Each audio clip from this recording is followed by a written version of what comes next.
we left off last week Wednesday, so it's been a while, so I wanted just to pick up where we left off and then cover some new things today. But where we left off was with this diagram, okay? And I kind of went through it, and I went through it sort of quickly, but I want to make sure you understand it very well, because this is such an important kind of diagram, and we'll see it again. And you may see it again in other classes. This is a diagram of attraction and repulsion coming together in a balance to form a bond. So last Wednesday, just to remind you, we made our first bond, right? We made the ionic bond. And I showed you how that worked, because in this case, the attraction, the force of attraction, is the Coulomb potential, right? Remember, that goes as minus a constant times, just write it down, because why not? You're using it in your goodie bag, right? So the Coulomb energy here goes as minus some constant times the charges, the two charges, divided by the distance between those charges. That's an energy. It's an energy of attraction, but so here's the thing though, right? So if you have a plus and a minus charge, those are each one, right? Charge of electron. And then the distance between them, when it's really far, this energy is pretty weak. So that's this green curve here. But as it gets closer and closer, that energy gets lower and lower. And remember, happiness is lower energy, right? These atoms want to find their happy place. And they see each other and like, well, we can be happier if we're closer until a certain thing happens, which is then they've got similar charges, like the electron shells, negative charge shell, kind of coming too close. That's the forces of repulsion. And so that nets in a total energy curve, which is this white line here, the green and the red, and then you got the white line there, which is the total energy curve. Because if they came too close, then you're going to be on this thing, and you're just going to be, all those electrons are going to be overlapping each other and very unhappy, right? So this is what we do. And we said, okay, this is the bond of an atom and another atom, an ion and another ion, a cation and an anion. We did all this Wednesday. I'm just getting us back in the mood, right?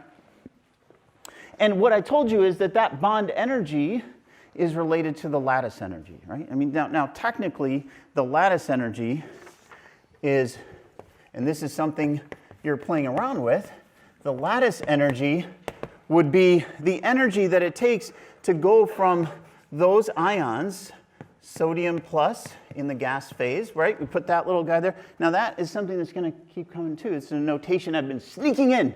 Gas phase, right? Plus chlorine ion, gas phase. And they came together to make NaCl. Ran out of room. Solid, but I put it underneath. Solid sodium chloride. That's salt.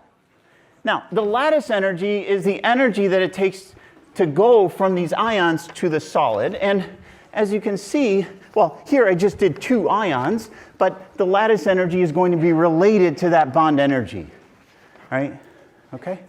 So the lattice energy of the solid that you make is going to be related. And ionic solids, there's a whole bunch of materials that form solids this way. They're ionic solids, and they have properties that are general. They're not always these properties, but for the most part, these are the properties of ionic solids, right? They tend to be solid at room temperature. They tend to have high melting and boiling points. They're often transparent and invisible. They're mostly electrical insulators. They're hard and brittle, soluble in water. But you're seeing, in your goodie bag, you're seeing that's not always true. Because sometimes, most of the time there, but if this lattice energy is too high, all right, then it may not even dissolve. It may still be an ion, but it just may be some really, really strong ionic solid, right? But these are the general properties of ionic solids, okay? We'll come back as we learn about other solids Wednesday to the differences in properties between different types of solids. Okay, so that's where we ended. Now, to do this, to get to here, we had to make ions. And so we've been talking about ions, and we're going to keep talking about ions because that's a very important part of how atoms see each other, right? Am I seeing you as a neutral atom with all your electrons in your shell, or am I seeing you with a charge missing or not? That makes a big difference, right, in how they approach each other and therefore how they bond, right? Which is a critical part of what we need to learn this semester. And so, we showed this, which is, sometimes atoms actually don't mind losing an electron, right? Don't mind. Don't mind is like happiness level, which has to do with energy. And so if we want to look at this more formally, we would look at, for example, this chart from Averill, which is the first ionization energy, right? Now, that's something that we talked about, right? So the first ionization energy, which is how much energy it takes to remove an electron from the outer shell, the most outer shell electron, the first one you would take away. That's the first ionization energy, right? And we saw, again, getting us back in the mood. Oh, I've got colors there. So if you started, for example, let's just take a look at this. Okay, so here we are at lithium. I'm going to start here. And that's first ionization energy, and this is just the atomic number. So there's lithium. And remember, we looked at this last week, lithium and beryllium. Okay, so if you look at that, we say, okay, so for lithium, you had 3 electrons in the core. So there's lithium, right? And there's the lithium. Oh, this is so fun because now we know what to call this. 1s2. All right, and then we have another shell. These are just pictorial. The electron is not in an orbit.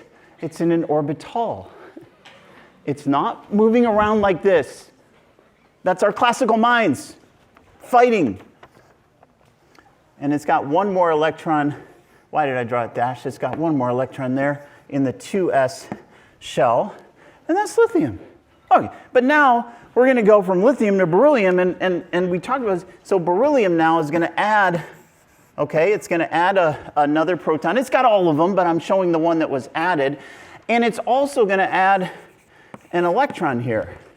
But see, for beryllium, this electron is not shielded anymore. Not shielded more. For the most part. It went into the same shell, the same N, right? And the same L. Same shape, same quantum number. So there's nothing else shielding it, and yet there's a whole nother proton. And that's why beryllium is smaller. Right? This is all stuff we talked about Wednesday. But see, look, that's also why it's harder to pull the outer electron off of beryllium, there it is, than lithium. So those really go together, right? All the radius stuff we talked about holds, that same kind of logic in terms of how these electrons are with respect to their nucleus holds for ionization energy. Now, let's go to boron. So if we go to boron, now we're going over, look at what happened. Look at that. We went from there to there. And the ionization energy got lower. Well, that's also something we can understand because now we're putting it into the 2p. Okay, so if I do that, it would be, I'm going to put it under here, 2s2, right? And now, if I go to boron, I'm going to put it here in a 2p shell. So I'm starting a new L. Now, remember, that means the shape, the quantum number is still 2, but the shape of the orbital is different. And now we know also from something we learned last week that because of orbital penetration, the energies of the 2p and 2s orbitals are not the same. Right? The s energies are a little lower, and it lets those electrons get a little bit closer to that positive charge that they want so badly. So we know that this is going to be a little further out, and so there's a little bit of shielding. Little shielding that you get for this, plus orbital penetration that we talked about. And that puts it further out, right? And therefore, the attraction is a little less, and therefore the ionization energy went down. Yeah, and now we're going to fill those up, but it's the same thing as before. Now, you're not going further out, you're just adding, and you're not really screening while you add. Right? And so you're adding electrons into this 2p orbital, but you're also adding all this positive charge, salute. And so the ionization energy is going to go up, except for, look at that, oh, half filling, right there, half filling.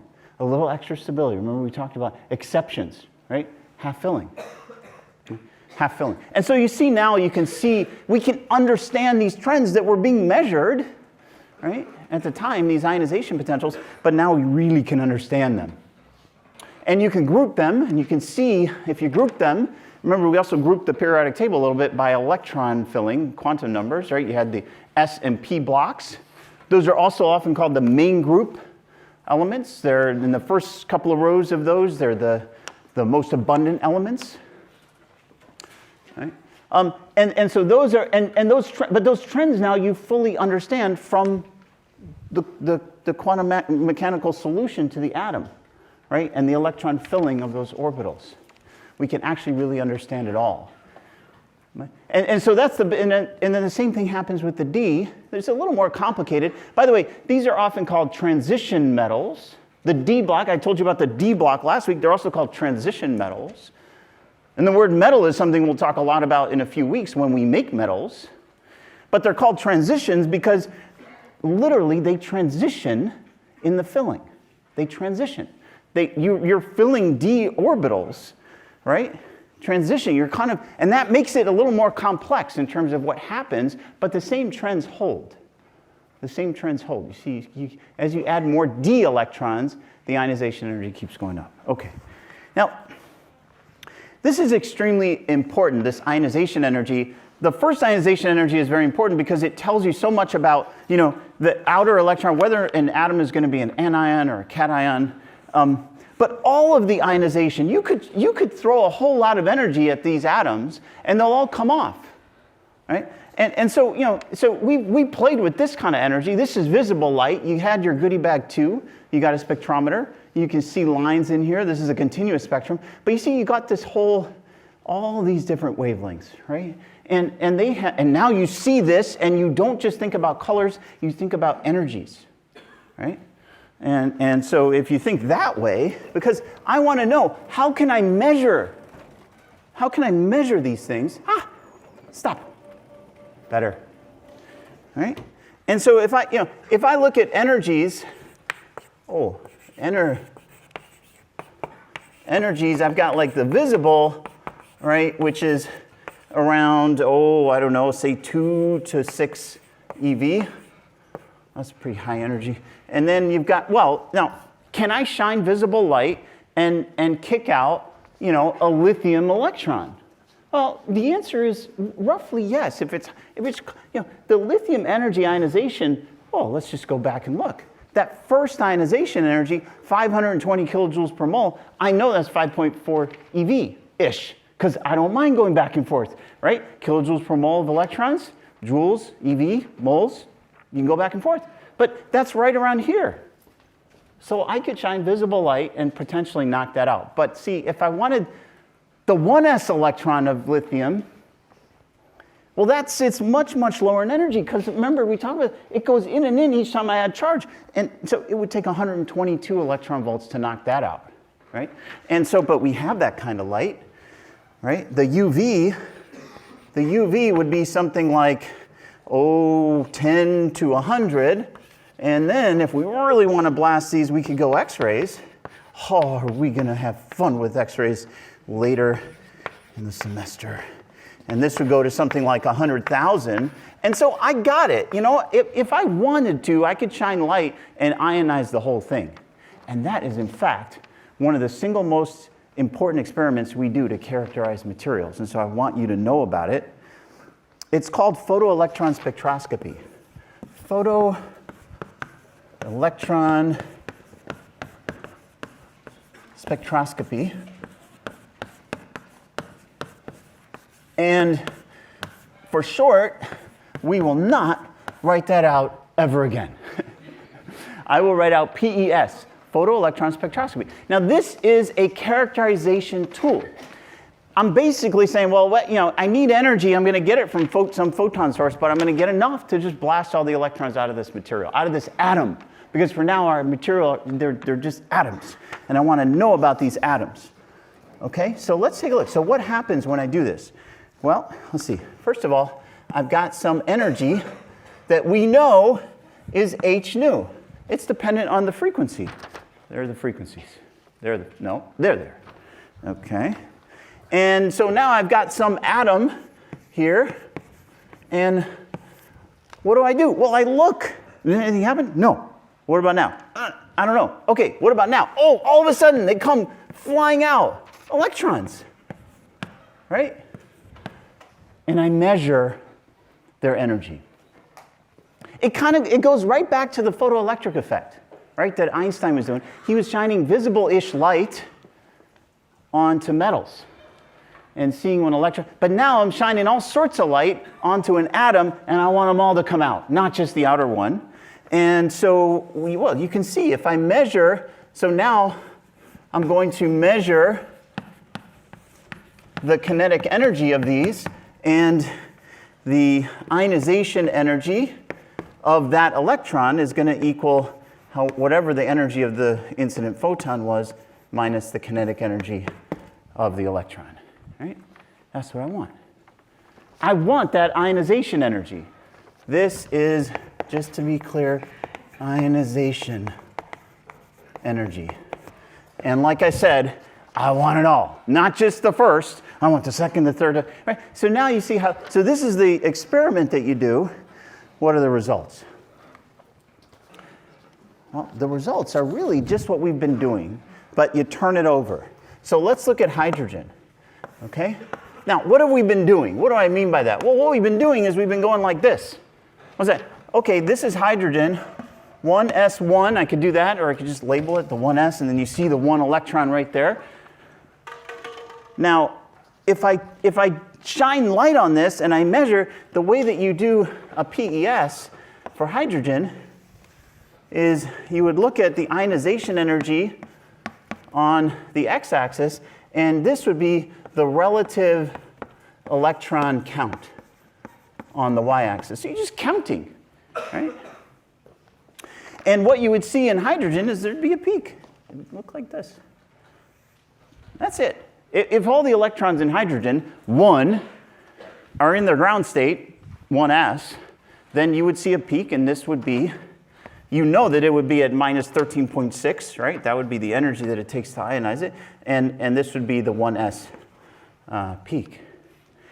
And that's what you measure. Now, it gets more fun, because now I can also look at other elements. So let's draw helium underneath it. I'm going to try to squeeze it in.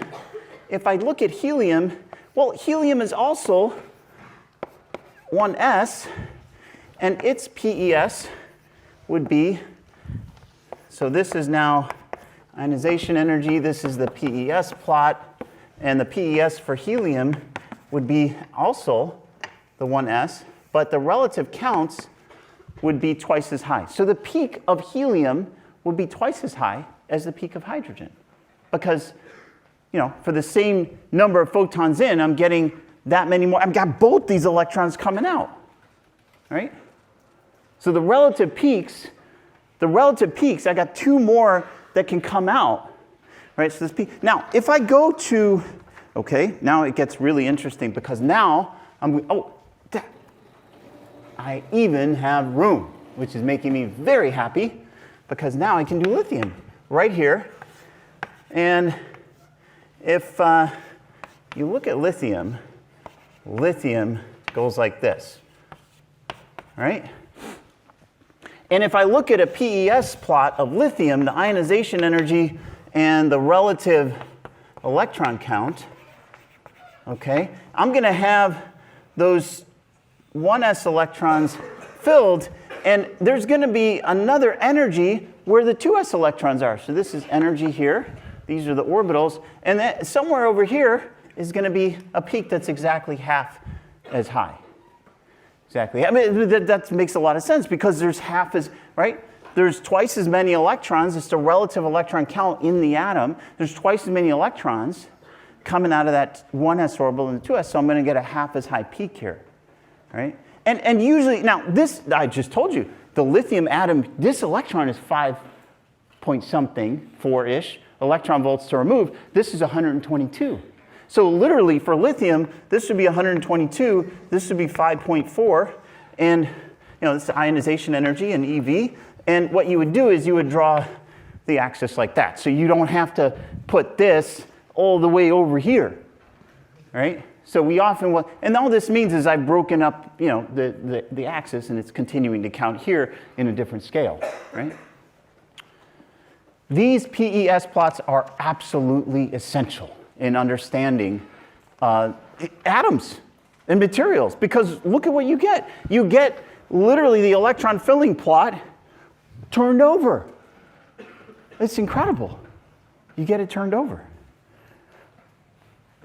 And you can write this as, let's just do this. I could write this as 1s2. We have so many options now, 2s1, right? I could write this as helium 2s1. That would be like using the noble gas. Right? I could make what people, there's so many, I could make box plots. Oh, box plots. You could do this. Some people really like putting things in boxes. 1s, 2s, box plots. Right? So these all say the same thing. Lithium. They all say lithium. Right? Photo-electron spectra. So I could ask you questions like this. There's one. Ionization energy, megajoules per mole. Relative number of electrons. This element has a charge of 2+, and the PES shown below. What is it? I said, well, okay, I know. 1s2, 2s2, and since this is going up 3 times as high, that sure looks like 2p6, doesn't it? That looks like 2p6. Remember, it's this turned over on its side, right, where the peak height corresponds to the filling. That's what that experiment gives you. 2p6, well, then it must... You have your periodic table. Gesundheit. Neon. It must be neon. No. Who said no? No. Don't just, yes, it can't be neon because of the question. It's got a charge of 2+. Oh, tricky, tricky, tricky. Magnesium. It must be magnesium. That is the PE, right? But it's magnesium 2+, because I said it had a charge. Thank you for that shout out. I appreciate that. Okay, so that's the power of the photoelectron spectra, and we'll be using it in the class. And this tells us about how electrons leave atoms. It tells us about ionization energies, not just the first, which is the one all the way out here to the right on the PES plot, but all of them, because I shine enough energy light to get them all out. Now, you can also, so that's about losing electrons. You can also gain them. And so I mentioned this a little bit, but for completeness, I want to come back to this. You have ionization energy, right, which is how much energy it takes to pull an electron out. You also have electron affinity. And because some atoms also might want electrons. And so when you look at those plots, it's actually all makes sense again. Look at this.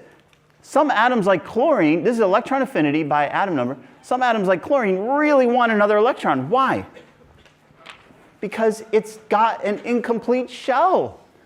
It's so close. It just needs one more electron to fill that outer shell, and it wants it. And that's the electron affinity, is how much does it want it. Now, want, happiness, lower energy.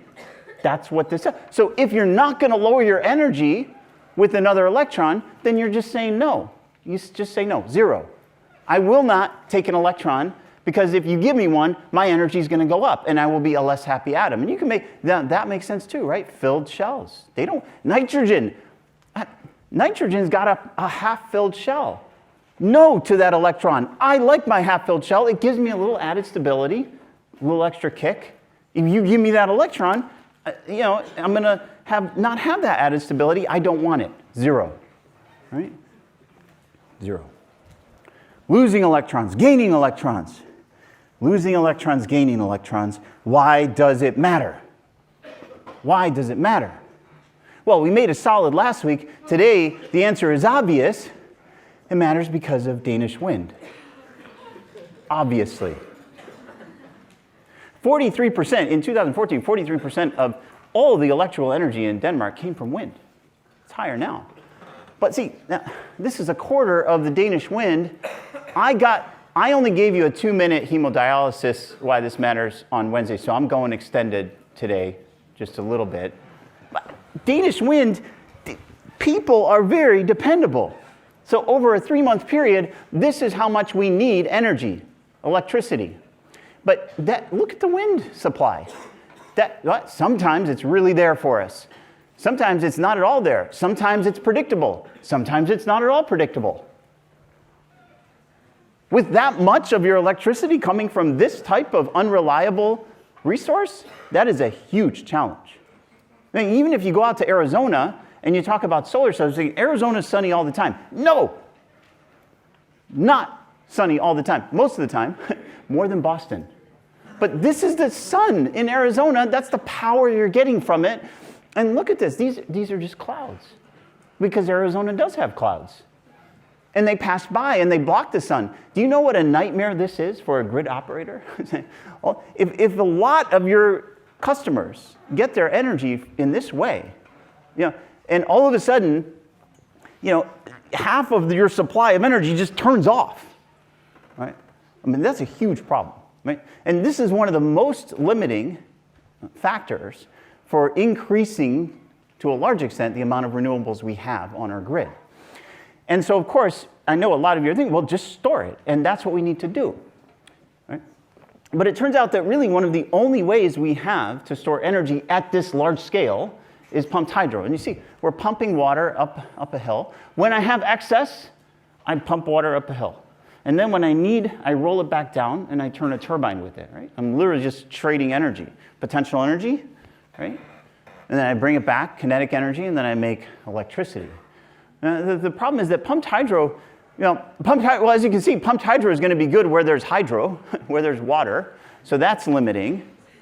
But it also has a very low areal density, and there are also a lot of environmental challenges with making this work in a way that doesn't harm the environment. So there are a lot of issues with scaling up pumped hydro, a lot of issues as a storage. And so I ask, well, what else can we pump up hills? And we know what the answer is because it's what we're talking about. Ions. Where are they? Ions. We can pump ions up hills. There's my picture.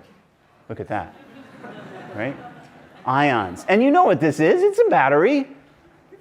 A battery is 2 different materials, 2 different metals, A and B, where one of them has an ion. I don't know, like lithium, for example.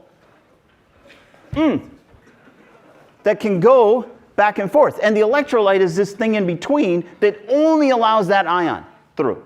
Okay?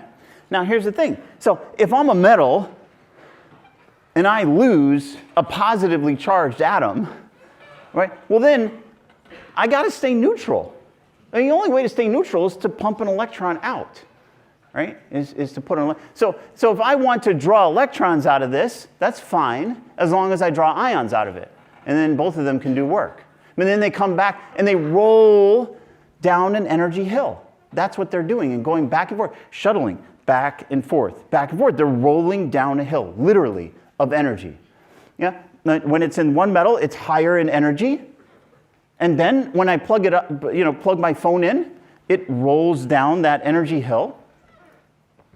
Right?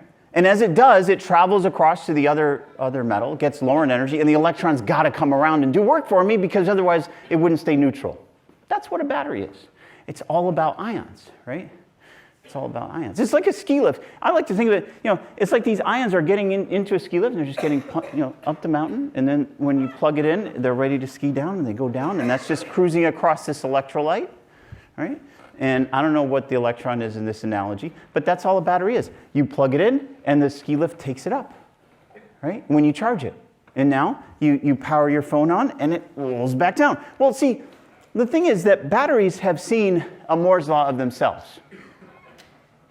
If you look at the Moore's law for batteries, it doubles, right? So this is the battery energy storage of batteries over the last 150-ish years. It doubles every 60 years. That's not a very good Moore's law, but that's completely changed. That's completely changed recently, and the reason is all about ion shuttling materials and ion storing materials. This is why this has happened. This is why we've had a revolution in electrochemical energy storage, right? Because 150 years ago, we only made batteries out of about 10 different materials, and today there's well over 80 that are commercialized. You know, there's many hundreds in research labs. What is making the difference is that those materials now allow the shuttling to happen. It allows the shuttling to happen more easily, maybe faster, and it allows more of them to be stored per volume. It's all about the chemistry that houses those ions. It's all about the chemistry of the ions. So that's why this matters. Now, we roll things down hills to power our world. I told you this already in the first or second lecture. We roll things down hills all the time, right? So like methane is, the core ingredient in natural gas. And what we do, and we talked about combustion already, is we light that methane on fire. But see, the thing is that what nature has done is it has put all this stuff up the hill for us, right? So over tens of millions of years, nature has pushed the chemistry up a hill. That is literally what it's done, right? In energy. Because it's made it so that if I have this, if I light this on fire, it will go down the hill. It will roll down the hill and give off energy, right? Nature's done that for us. But see, we need to be able to do this as well as nature. And so in the last minute of this, why this matters, I want to explain why this is so challenging. We need to be able to match, because if you look at the energy per weight versus the energy per volume of a material, that's a very important metric. We plot this all the time if you work on energy materials. The volumetric versus the gravimetric energy density. See, this is good. A lot of energy per weight and volume. Well, look at where gasoline is. Now, I want to do some math here because I think this is very important. Because I want you to see. Now, if I take 1 liter of gasoline, so if I take 1 liter of gasoline, now the cost of that is around $1. It fluctuates, but in this country right around now, it's about $1. Okay. Now, if I look at how much energy is in that gasoline, the energy stored in those bonds that nature has pushed up a hill over millions of years, the energy stored is about 33 megajoules. Okay, good. Now, I'm going to make a comparison. One MIT professor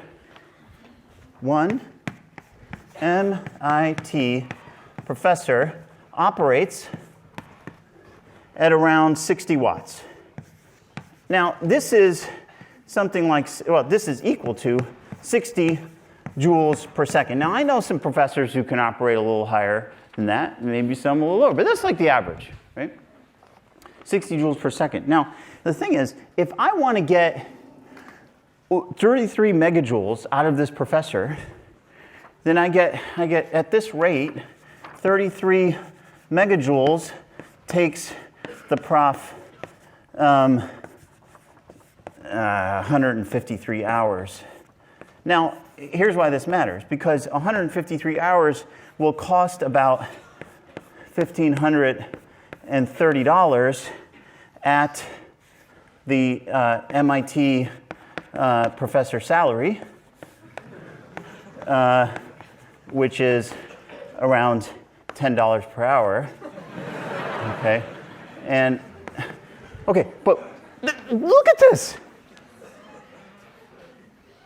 I dug something out of the ground that nature spent 100 million years making fine, okay, and I burned it, and I got it for $1. I got the same amount of energy that it would have taken me literally $1,530 to pay for. That's our challenge. right? That's our, because now you can plot other things here, but look at this. Ethanol, wood, okay. Liquid hydrogen, we're still trying to compress it, but look at this. Batteries are way down there. This is why this matters, because we're not even close to being done. We're not even close. See that great uptick in electrochemical storage? We need another order or two of magnitude still, right? In storing energy, efficiencies, costs, etc. So that's my why this matters for today. Now back to ions and electrons and atoms. What I want to take the last 15 minutes of class is to introduce a new way of looking at this, and some of you may have seen the Lewis dots, okay? I'm gonna introduce them today, and then we're gonna make a whole bunch of molecular structures on Wednesday. And the reason this is so important is that it gives us a sense of these outer electrons. It gives us a sense of how those outer electrons look, right, for the atoms, and then very importantly, how they come together in bonds, okay? How they come together in bonds. So if I just very, very simply ask what does the Lewis dot structure look like? Well, first of all, the number of dots is equal to the number of valence electrons. And this is equal to the last digit of the group. So, of the element group. I'll show you that in a second. Okay, so there's Lewis. Now Lewis, so there's one of his drawings in one of his original papers in the early 1900s. He actually was a professor here as well. And then he went and did some of this, a lot of this work out in Berkeley, and so they named a hall after him. And his contribution was absolutely profound, because in thinking about atoms with dots to represent electrons in the outer valence, it gave us a way to so easily think about bonding. Okay. Now, we can think about ionic bonding for sure, which is what we've done, but more importantly, what Lewis helps us with is to think about covalent bonding. And that's the subject of Wednesday, okay, which is a whole nother type of bonding that we're going to talk about.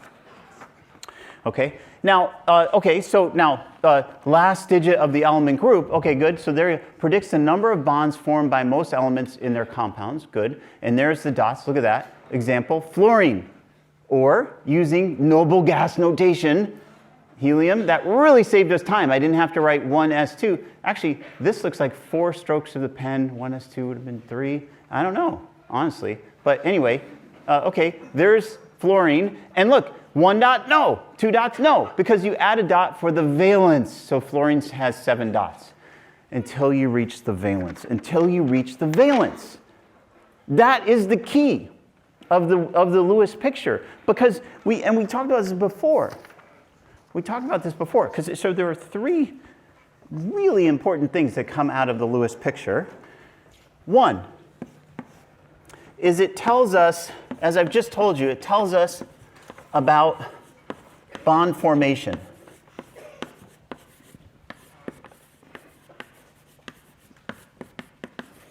Tells us about bond formation, and it makes the assumption that the valence electrons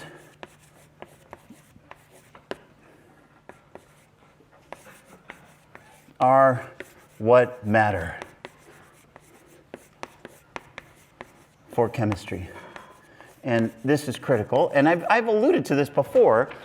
You now have a real sense of this, though. From these energy diagrams, you have a sense of this. Because look, if I want to rip an electron off of lithium, I got to spend 5.4 electron volts. If I want to rip the next one off, I got to spend over 100 electron volts. And we say, well, we'll do PES with all these energies. It doesn't matter. I'll get them all. But what if I just want to say, well, who's going to, what electrons are going to be available to participate in something like a bond? Which ones? It's going to be these ones. It's not going to be the ones all the way in close to the core. that don't want to be bothered, and they've got so much energy. Just to get their attention takes 100 eV. And even that's not a, but here, little visible light, and I got lithium talking to me. Well, it's the same, chemically it's the same. That's light, right? These ones are the ones that want to and can participate in bonding. The ones all the way down in energy, way, way, way low, they're inert. They're inert, right? So most of chemistry happens in the valence, and Lewis really nailed that, right? So these dots are only valence electron dots. And there's one more rule that I'll... Now, okay, so there's the 7 dots for fluorine, and then, okay, sometimes you'll see this. Oh, this is just the number of dots. It's this classification of the columns, right? The groups in the pair. But no, that is not okay. Not standard. Remember the IUPAC, which throws the best, most lively parties and conferences. They decide on how to name elements, and many, many other aspects of our lives are decided by them. And they said, no, that's an old classification. It's confusing. So we're going to go with the standard, which is that we still count 1 to 18. 1 to 18, 1, 2, S block. 13 to 18, P block. Right? Right? Okay, that's cool. We now, right? 3 to 12, D block. Oh, we go back and forth. But it's still, but you can just take the last digit there. IUPAC standard. Even the periodic table talks about it. It shows it. It shows the old classification there, and then it says, no, don't use it, it's confusing. And then why do they show it? Because some textbooks still show it. So I want you to be aware of that. Okay. Now, you can use, Lewis, you can use this idea of only thinking about the valence to understand when atoms have similar chemistry, right? So if the valence of carbon is the same as the valence of silicon, you've bumped down one quantum number, but they both have 4 electrons out there in the valence.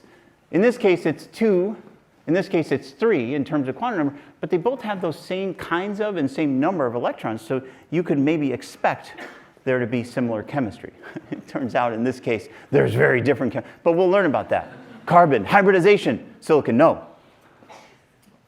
We'll get to that. But still, this is how we see silicon now. We don't see it this way with Lewis. We see it this way. This is how we see carbon, right? And so I want you to start seeing elements this way. Okay, and so you can look at periodic tables and take images randomly found online with Lewis dots, and you can start thinking of atoms as their Lewis dot representation. Okay, and like I said, on Wednesday we're going to make a whole bunch of structures, molecules, with Lewis dots and show how that teaches us not only about how to draw the bonds, but literally about which bonding. If I have sodium and chlorine, it's pretty obvious if there's a bond, it's between sodium and chlorine, right? But as I go to more and more atoms and I'm trying to form molecules, it's not so obvious. What is bonded to what and how, right? And thinking about this, and thinking about the third part of what Lewis did that was so important is what allows us to draw a whole bunch of molecules. Octet rule, which is that atoms like, and we now know like means lower energy to reach 8 electrons in their valence. Okay, well, we can already see this for the ionic bond that we've talked about. And you can write this, and I want you to write ionic bonds using Lewis. But in this case, it's actually pretty straightforward, right? If I had, for example, let's get some more board space over here.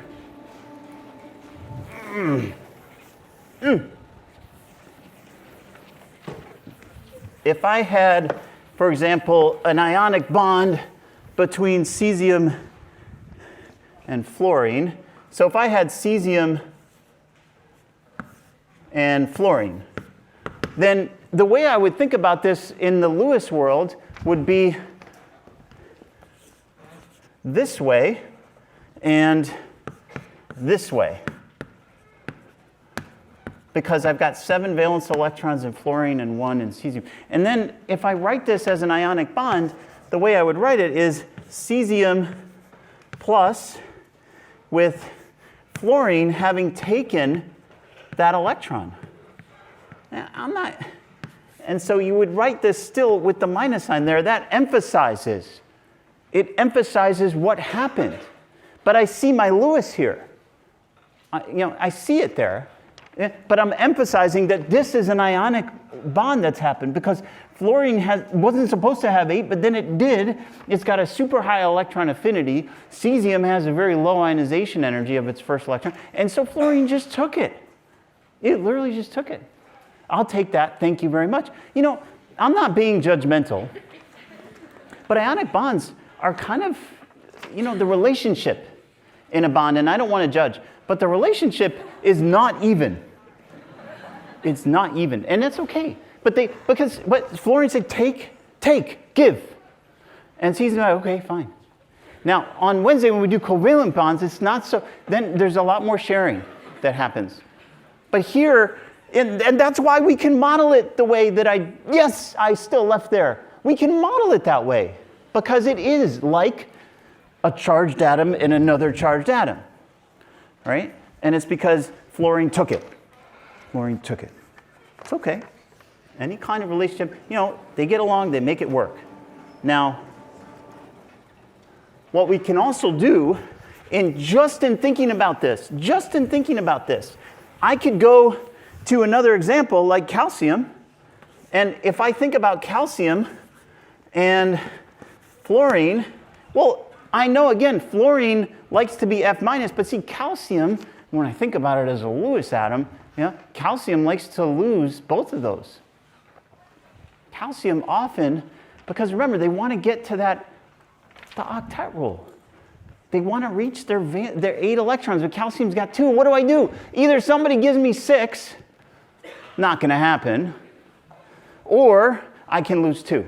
And so what you get is that calcium will go, to Ca2+, but fluorine is still just F minus. Right from this, I know that the balanced stoichiometry, that is to say how many calcium atoms I need to stabilize this whole ionic bond situation, is going to be 2, right? I got to go to calcium F2. And if I were going to write this as with emphasizing the ionic bond, I might put brackets around just so it's really easy to see. 2+, there's no dots left. Because now I'm writing it in a way where I've emphasized that, goes in tight, that F took it. It took it, and it is minus, and there's 2 of them. You see? So that would be like thinking about an ionic bond, right? But from the Lewis dot vantage point, where I really see that fluorine took the charge. Okay? Okay. So I think, and you can go further. You can go further. I think we'll stop there. And on Wednesday, like I said, we're going Lewis all the way, and we're doing covalent molecules, covalent bonds.